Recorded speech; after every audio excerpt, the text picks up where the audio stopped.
Isyo gagayem ken kabsat. Iti garita gundaway ket intay matipadanon detoy panakiasar sarita. Dagiti coming to media ken Laoag City Mayor Michael Marcos Keon. Adito iti nagkunaan na nga ado dagiti mabalin amasempa iti biang ti Laoag City General Hospital. Iti garita gundaway gagayem karabsat ket ti mangidadaulo.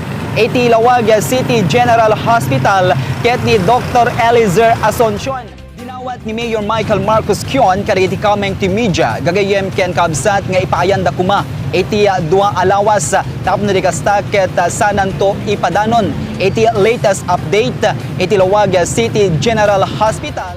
Inbaga pa iti mayor gagayem ken kabsat nga ado dagiti naduktalan na a problema ti Laoag City General Hospital. Isod gapuna nga iti karita gundaway ket kitaanan dagiti mabalin a solusyon tapno di kasta ket napinpintas iti panag-operar iti nadakamat a balay pagagasan.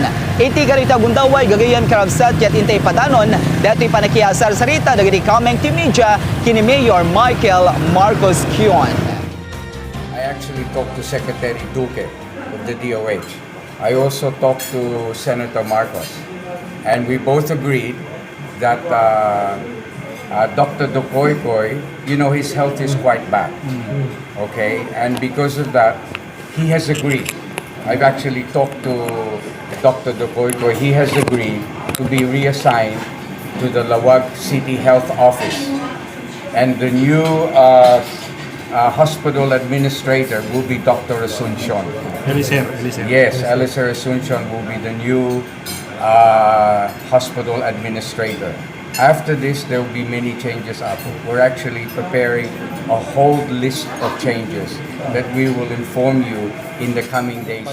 Million pesos? Yes, yes. There are many problems with the Laoag City General Hospital, and this is why I met with the doctors this morning, and they have agreed to help me clean up LCGH. Okay, so I told them that if they want to, I'm going to say this. I have had offers to sell the hospital. I have had offers to privatize the Laoag City General Hospital. I can sell LCGH, and the city government can make maraming pera. But the doctors there are pleading with me to give them a chance to resuscitate the LCGH. And so I said, okay, please all get together and create a blueprint for the future of LCGH. I'm giving you this chance. So all the doctors have agreed. They will sit down and they will work out a strategia. They will work out a strategy in which to be able to breathe new life into the LCGH. The LCGH has many problems. You have an oxygen plant. I want the oxygen apple. It's an oxygen plant that has no oxygen. Okay? We've got rooms there. In fact, we've only got 2 dialysis machines because the dialysis machines are breaking down.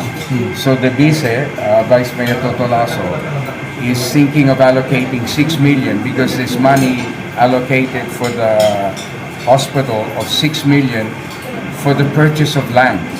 And we don't know what that is. In fact, I have to talk money to purchase the dialysis machines. Okay? I'm not at liberty to tell you everything now. I'm asking you to give me a chance. Within the next week to 2 weeks, we will make very big announcements about the LC.